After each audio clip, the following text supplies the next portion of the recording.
вечер, почитувани гледачи. Добре дојдовте во Што мисли народот на телевизија Стар. Иста динамика, секој ден во истото време, веднаш по првите вести, еве на нас пак на истото место. На фреквенцијата на телевизија Стар со уште една можност да говориме на тема која што така понекогаш од време на време во годината ја третираме, а последните години се повеќе и повеќе.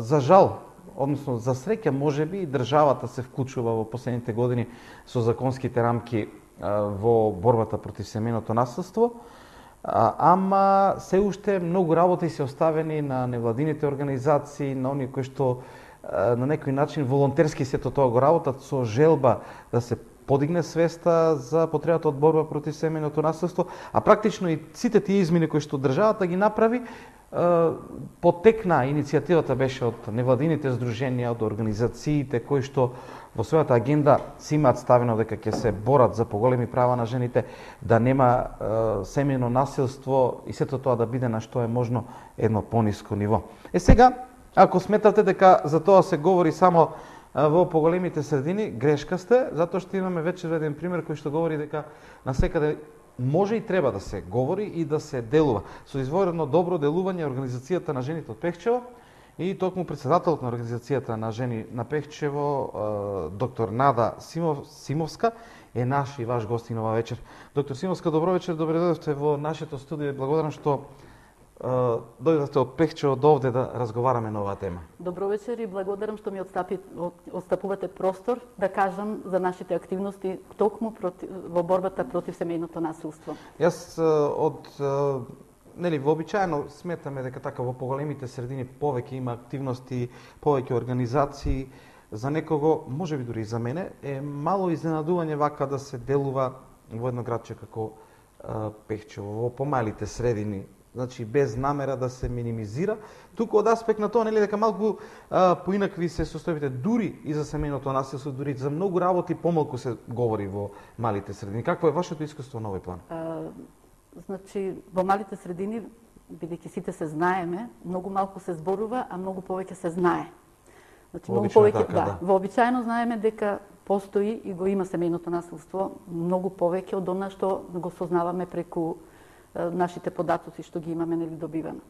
Не е случајно што и во малите места се работи на овие проекти, на овие надминувања на проблемите со кои се соочува жената, и зашто ние сме сите од помалите места сме членови во некоја мрежа поголема на невладини организации.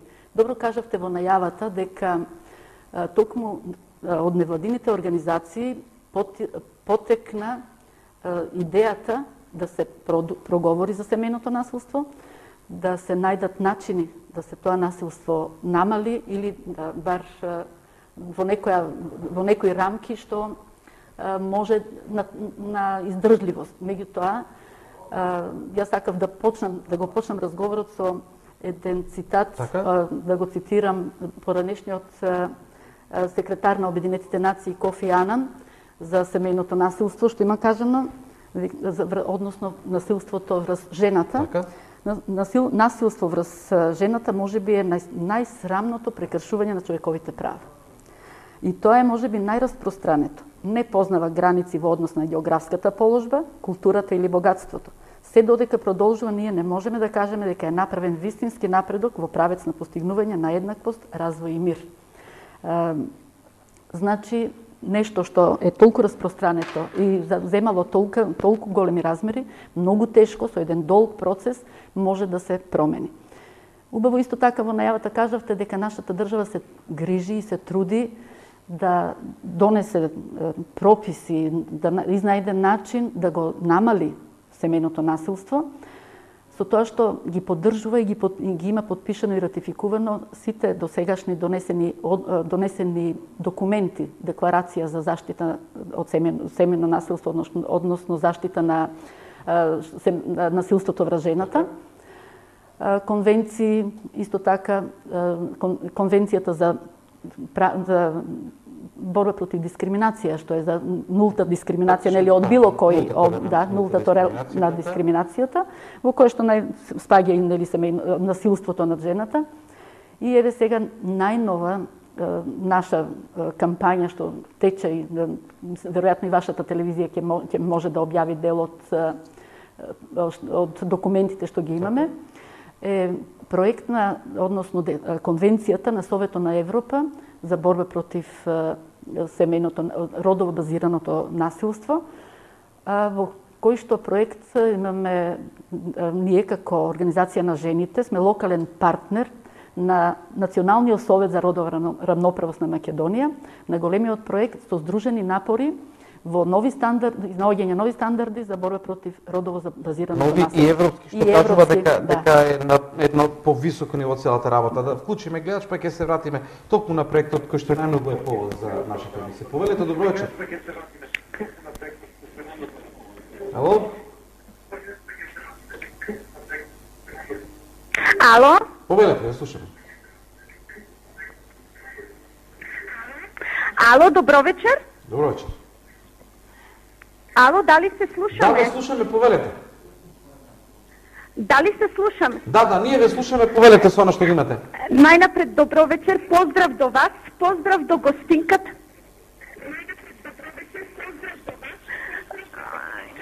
Се јавува Добринка Митриновска од Пехчево. Да, повелете. Инаку, голем поздрав и специјален до нашата сограѓанка, драга личност, председателка на Организација на жени на Пехчево.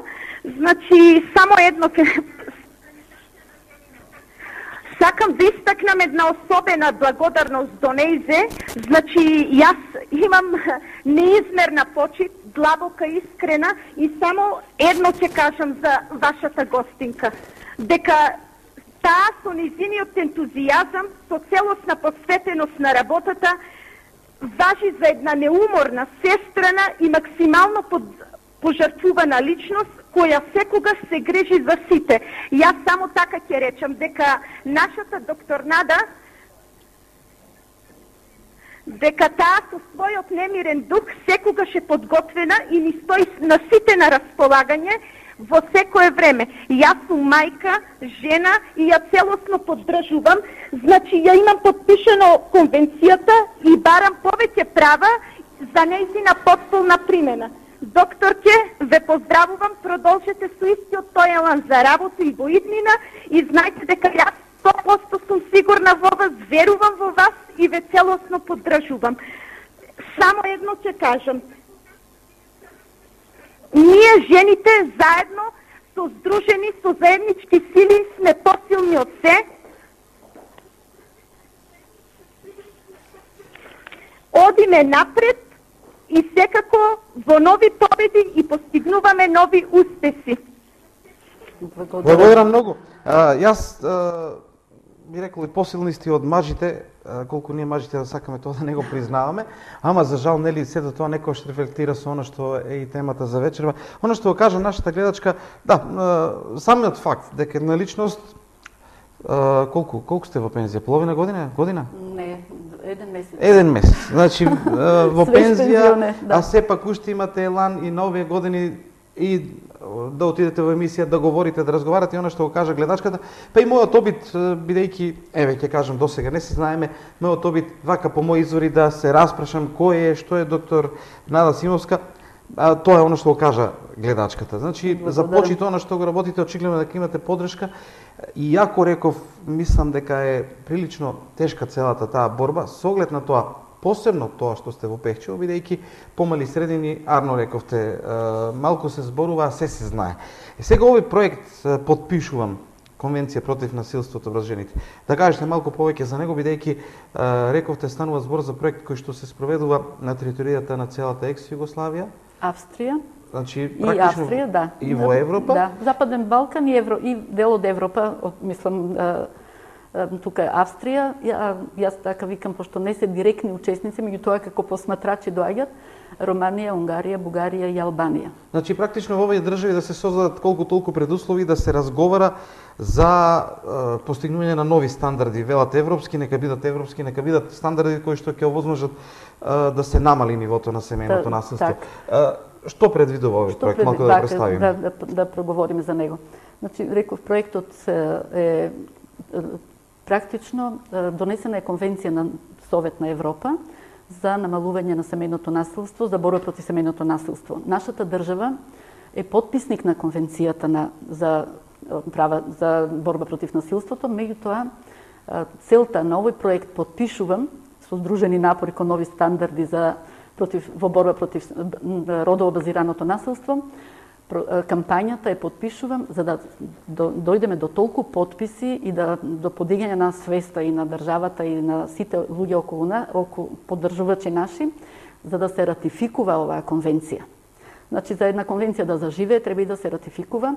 Со самото ратификување на конвенцијата, практично државите подписници се обврзуваат да ги адаптират сопствените закони против семејното насилство, да ги адаптират према европските стандарди. Значи, ова што гледам, испрати порака вели на подпишувам.org, значи дека секој може да се подпише? Да, секој може да се подпише. Не само жени? Не само жени. Така? Да ви кажам дека ние имаме исто така и паноа што се директно подпишуваат, а имаме и преку интернет на подпишувам.org, на вебсајтот директно електронски се подпишуваат. И има исто така еден дел што можеме ние да направиме. Значи, ние може да направиме со електронското онлайн, така кажано, подпишување, да собереме што повеќе подписи, за да можеме врз основа на тие подписи да побараме државата да ја ратификува Конвенцијата на Советот на Европа, со што би било постепено, значи, да се усогласат и законските прописи, кои што кај нас се, мислам, заштитата на жртвите од семејно насилство се одредени со Законот за семејство, што не е доволно, значи, има одредби и во законот, во кривичниот законник, меѓутоа тоа е само како веќе настаната штета, настаната телесна повреда. Така, значи, добро е што практично како кривично дело веќе се третира, меѓутоа кога веќе има повреда, треба уште, да. Сега интересно, јас видов, вели, ова брошура на вистина кажува речи си се, на кратко, меѓутоа, вели како конвенцијата ќе направи заштитата на жртвата. Државата мора да обезбеди полициска интервенција за секоја пријава на насилство, итни мерки на заштита кои овозможуваат насилникот веднаш да го напушти местото на станување, процени ризик од тешко повредување и така натаму и така натаму. Дали се во ова што е напишано овде го немаме сега? Па го имаме во друга форма. Така? Што значи, ние сега на пријава на семејно насилство, на пријава може да пријават во полиција, може да пријават комши, пријатели, може анонимно пријавување на дека некаде се случува семејно насилство, интервенира полицијата. На местото на интервенција и што беше, мислам, начинот на кој се згрижуваше сега. Ние ја згрижувавме жртвата. Згрижувањето на жртвата е вадење на жртвата од семејството. Насилникот останува во семејството, останува дома, он си е згрижен во топол дом, а жртвата треба и да се врати. Треба некојаш и да се врати. Беа формирани неколку така наречени шелтер центри, кои што за жал не можат да бидат во функција, бидејќи навистина барат многу мултисекторски учества, зашто во тие центри треба да има и психијатар, и доктор, и социјален работник, што веројатно за сега нашата држава не е во можност тоа да го направи. Па сега промената би била насилникот да се извади од семејството, жената да се остане дома, зашто најчесто, нели знаеме дека најголемите жртви при семејно насилство, при насилство врз жената се практично децата. Жената е директно од физичкиот напор жртва, меѓутоа децата што доживуваат, што им остануваат траги во текот на целиот живот, така да најдобро е децата да останат во домот, а насилникот да биде отстранен. Значи, тоа на некој начин јас би сватил дека досега се одело по линијата на помал отпор на некој начин. Па да. Да се направи нешто, ама пак и потоа следи она убедување, па ајде врати се, па ќе убедуваат роднини, ќе убедуваат други, па да се договорите и така натаму и така натаму. Значи, оно кој што е насилникот е помалку на удар, а жртвата се изолира. Па практично ние ја вадиме, жртвата ја вадиме од природната средина кај што живее, кај што и децата идат на школа најчесто, а насилникот не ја вадиме кога ќе биде во другите држави, тоа се викат сигурни куќи и ние сакаме така да ги наречеме, не шелтер центри, сигурни куќи, кај што она е навистина заштитена од насилникот. Меѓутоа, тука се веќе, ако се децата на школска возраст, треба да им се организира школување во тие центри и они тамо може да останат максимум 6 месеци. Сега таков центар функционира само се уште во Скопје, со прекини, па пак профункционира. Меѓутоа, ако се подпише оваа конвенција, ако се нашата држава обврзи да ги промени законските прописи, веројатно центрите за социјални работи, бидејќи тоа е директно нивна, на Министерството за труд и социјална политика, директно нивна грижа и работа, најверојатно ќе има промена во тој однос. Така, да вклучиме нов гледач кој што имаме. Добро вечер, повелете.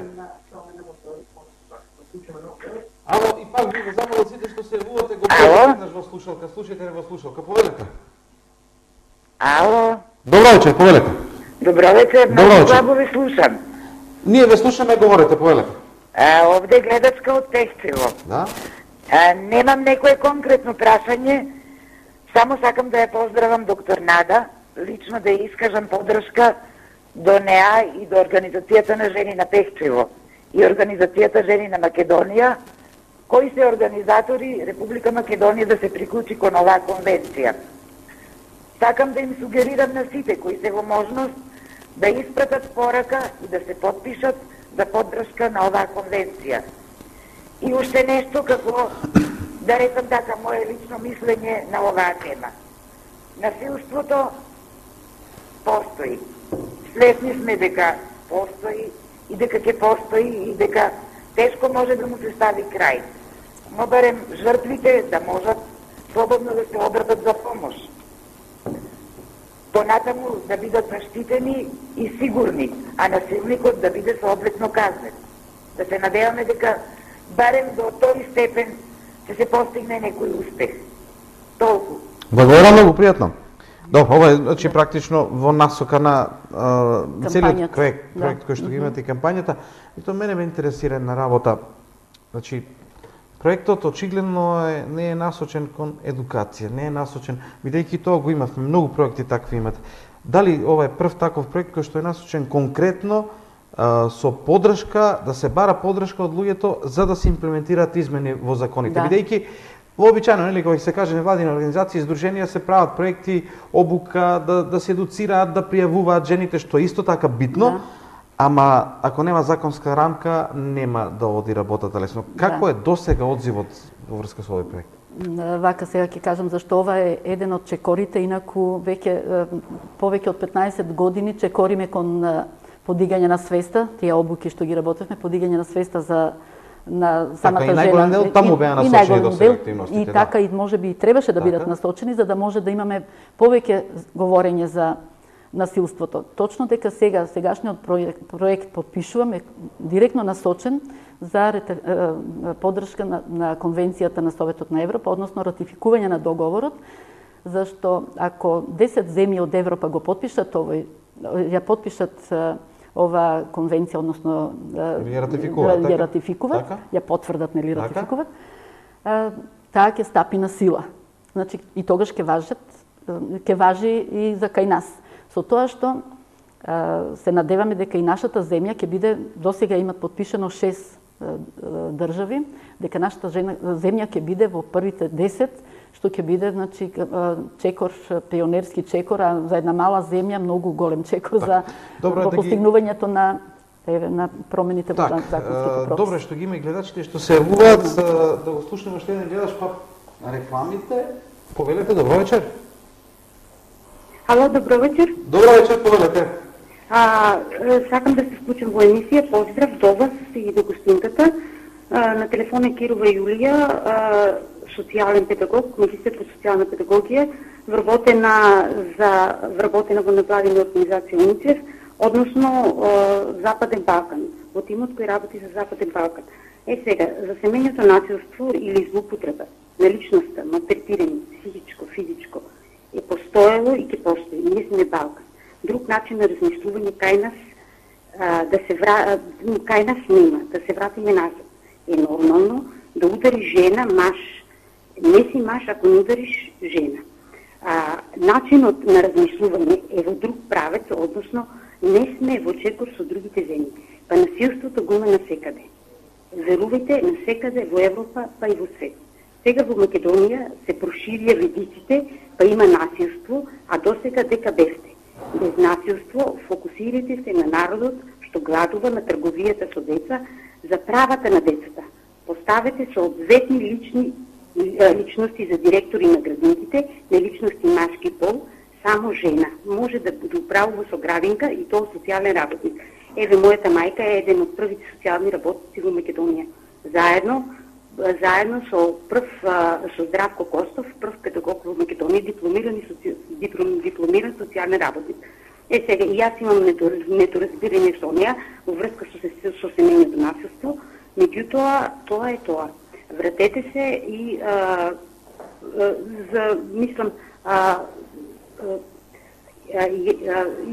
јас кој имав истиот испит, еве за директори, конкретно, ја менувам темата, за директори на градинките по социјална медицина. Дали треба да биде машко или женско? Јас одговорив женско. Од кои причини ми рекоа, жената е мајка и најубаво може да види, кога ќе влезе во градинката, да види како се децата. По погледот на децата може да ги види. А само кај нас се поставени и цела Европа ни се смее. Добро. Пријатно. Благодарам на јувањето, макар што ми создава малку слабо. Да, меѓутоа успеав да разберам дека дека има насилство и од жените врз мажите, има врз децата, меѓутоа ова дека жените најдобро разбират дека треба да бидат начело на установи кај што има деца. Не знам дали пак нема да биде пак дискриминација од друг аспект. Да. Сега Гледайте сега, мислам тоа што е родово базирано насилството потекнува од нашите стереотипи, од традиционалниот начин на живот, кога жената била во подредена улога дома да чува деца, да чува стари, да готви, да биде само дома, нели? И најчесто тоа мислам го е забележено и многу дискутирано дека најчесто раководители на организации кај што се детските градинки ги водат жени, здравствени домови ги водат жени, образовните институции ги водат жени, меѓутоа во оние места кај што треба да се донесуваат одлуки на високите позиции се помалку жени. И од тие причини нели се бараше и 30% учество на жената за да влезе во тие раководни структури. И таму за жал пак требаше со законски решенија, со обврзување, значи можеби тука лежи проблемот, можеби свеста треба да се подигне само од себе да дојде тоа да има повеќе жени на листите и така натаму, а не да се обврзуваме на некој начин. Затоа можеби таму лежи проблемот. Мене сосема ми јасно оваа работа, барем во поглед на проектот и собирањето на потписи. Значи, колку повеќе е подпишено, толку е полегитимно стојат луѓе за целата работа. Но за кратко само би се вратил на она што го имаме како ситуација кога се работеше на едукација на подигање на свест. Колку може би е погрешено што и колку можело тоа да се стори, да се насочи подигањето на свеста кај мажите. Бидејќи жените ќе се подига свеста само да пријават, ама кај мажите треба да се на некој начин подига свеста да не го прават семејното насилство. Бидејќи нели така однапред е речено, се согласуваме дека има насилство и од жените врз мажите, но многу помалку отколку ова друго. Колку можеше да се делува на подигање на таа свест, мажите да не посегаат? Па со подигањето на свеста за да се одважат и да се пожалат. Значи на тој начин ние доаѓаме и до мажите насилници и сега до сегашните искуства се дека со мажот работат социјални работници, центрите за социјални работи и полицијата, бидејќи семејното насилство може да биде пријавено директно во центрите за социјални работи и во полиција кој веќе заземе поголем размер, зашто не спомнавме некои бројки, меѓутоа да знаеме, мислам, треба да се каже дека од сите видови на насилства, над 50% отпаѓат на психичките насилства. Значи не е само со физички повреди, и психичките насилства кои што се почесто во повисоко интелектуални среди. Имат и последици, можеби и полоши. И полоши последици, да, потешки последици, бидејќи тоа се случува само со вербални, трауми, апсолутни. Ова физичкото насилство е најтежок вид на насилство, е веќе и кривичен прекршок. Така. Точно дека, значи, на овој начин, со, мислам, подигање на свеста кај жената, ние доаѓаме до мажот насилник. Меѓутоа, директно и конкретно со мажите се работи поединечно. Значи, по пријава и се работи со мажот поединечно, бидејќи се од центрите за социјални работи може да му се изречат казни, забрани. Не се тоа казни, него забрани за приближување до жртвата, забрани да се јавува на телефон, се работи, со него се работи социјален работник по 2-3 месеци, зависи од тежината и должината на неговото насилство врз собствената жена. Но и полиција, како што рековте. Имаме уште еден гледач да го вклучиме. Добро вечер.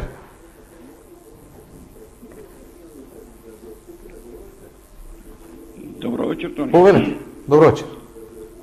Поздрав до гостинката, докторот. И сакам прво да расчистам со една дилема. Одамна не сум слушнал дека некаде постои конференција на жени, а да не е партиски обоена, да не е тоа представник на некоја партија во општината. Па сака да ми одговори дали тоа е општинска конференција или е од на некоја партија. Тоа е како прва вака дилема која ќе расчистиме.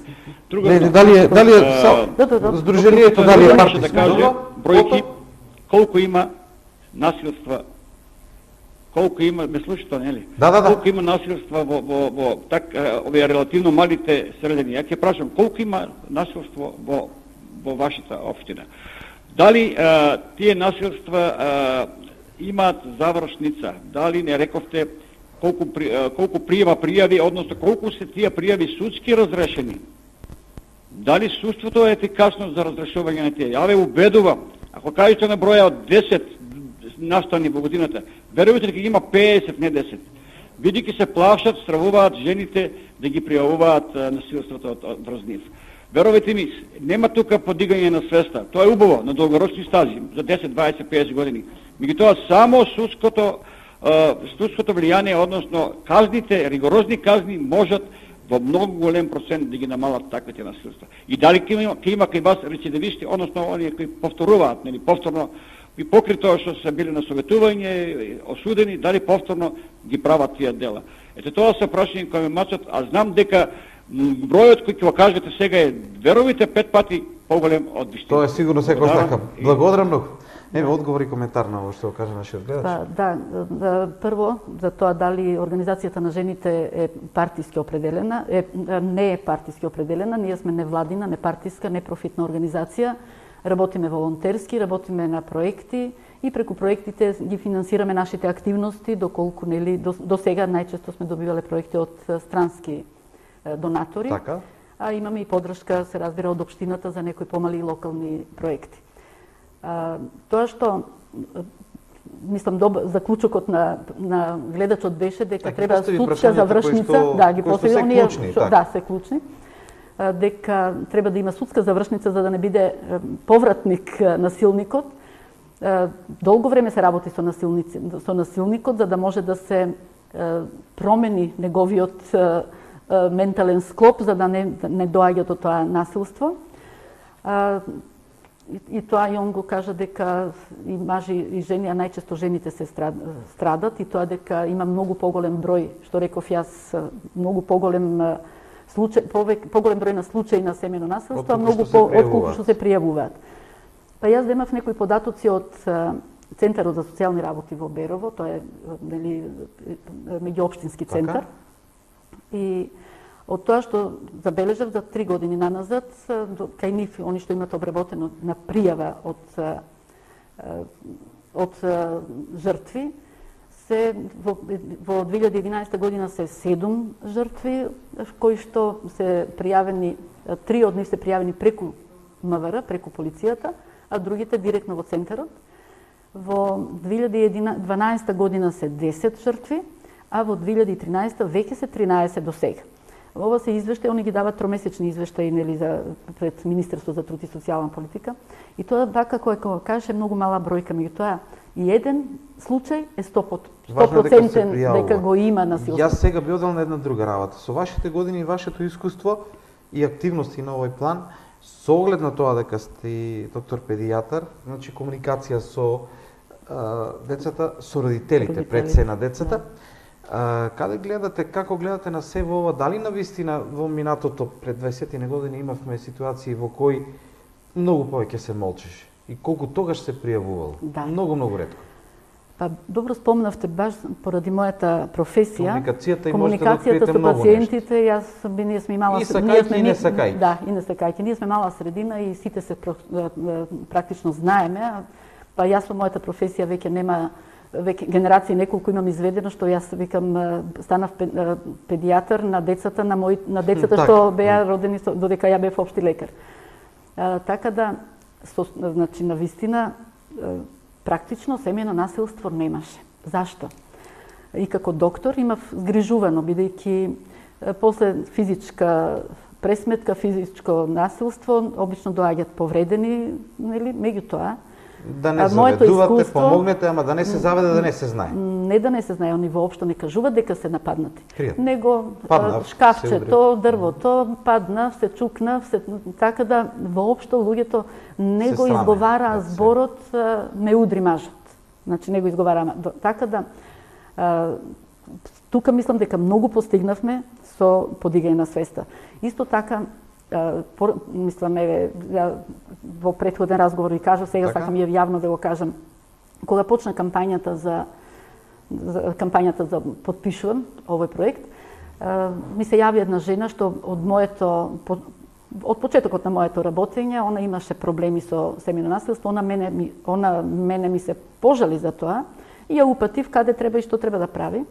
И сега ми пишува: доктор, ќе знаеш дека јас, вика, од кога јавно проговорив, вика, за моето домашно насилство, животот ми стана пекол. И неколку точки, вика, од полицијата и од Центарот за социјални работи.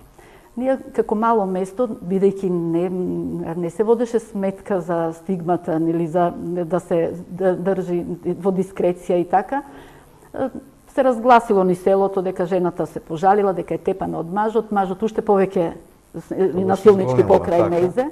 Меѓутоа, со тек на време и со овие законски прописи, и со обуките на полицијата и на Центарот за социјални работи, многу е подобрена состојбата за чувување на тајноста, на анонимноста на лицето, на жртвата што пријавила. Така да, во последно време, значи, и потешко се доаѓа до тие податоци, бидејќи има процедура за да се дојде до точни податоци колку е тој број на жртви на семејно насилство. Иначе ние овие проценти што ги кажуваме дека секоја четврта жена е жртва на семејно насилство, на физичко насилство, а секоја втора е жртва на психичко насилство. Тоа рековме дека 50% просто број зголемен. Што е потешко за пријавување, потешко за дефинирање, така да мислам дека таму уште потешко ќе биде, но да се тргне берем од ова прво. Да се тргнеме, меѓутоа и тие со психички оптеретени жени, со психичко насилство, малтретирање, се пријавуваат, се почесто се пријавуваат. Сега, знаете дека мерки за пријавување имат SOS телефоните. Ние, јас кажувам, во Пехчево немаме потреба од SOS телефон, бидејќи и организацијата на жените е отворена и мислам и кај нас доаѓаат да се пожалат, колку да можеме да ги упатеме каде да побарат помош. Националниот совет, мислам, имаме национален SOS телефон, кој што може да го кажеме бројот е 02 15 700, бесплатен е, може секој жртва да се јави да добие упатства, каде и што и совет и помош. Оттамо се стварно има стручни лица, правници и социјални работници, што може многу конкретно да одговорат на нивните барања и потреби. И практично и тие податоци најчесто ги добиваме од бројот на јавување на SOS телефонот. И навистина во почетокот кога се пушти SOS линијата, јавувањата беа многу скромни, меѓутоа сега телефонот се вжештува од пријави. Очигледно дека се подига свеста. Режија, рекоте дека е време за Има само 2-3 минути и затоа мораме, докторке, да завршиме со подсетување на целиот проект. Значи, суштината на проектот е да се соберат што е можно повеќе подписи, тоа на подпишувам.org, а и инаку кај што одите. Целта е да се ратификува таа спогодба, да се даде поддршка.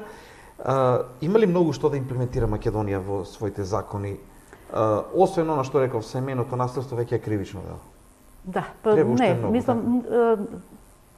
мислам дека е близко до конвенцијата, нашите закони се близко, нема многу да има потреба од промени, али поефикасно да бидат и да има државата се обврзува покрај тоа што ќе ги донесе законите и да има мониторинг врз спроведувањето на законите. Значи, и она, мислам и самата држава, ќе има мониторинг од Советот на Европа за дали се спроведува конвенцијата онака како што е зацртано и како што е донесена. Значи не само да се потпише, туку и да се спроведува. Да се спроведува. Сега, поврзано ви е некако почетокот со денови кои што се битни за целата борба против семејното насилство. Значи рековме да се подигне свеста за семејното насилство и жената да се одважи да излезе со својата вистина пред јавноста.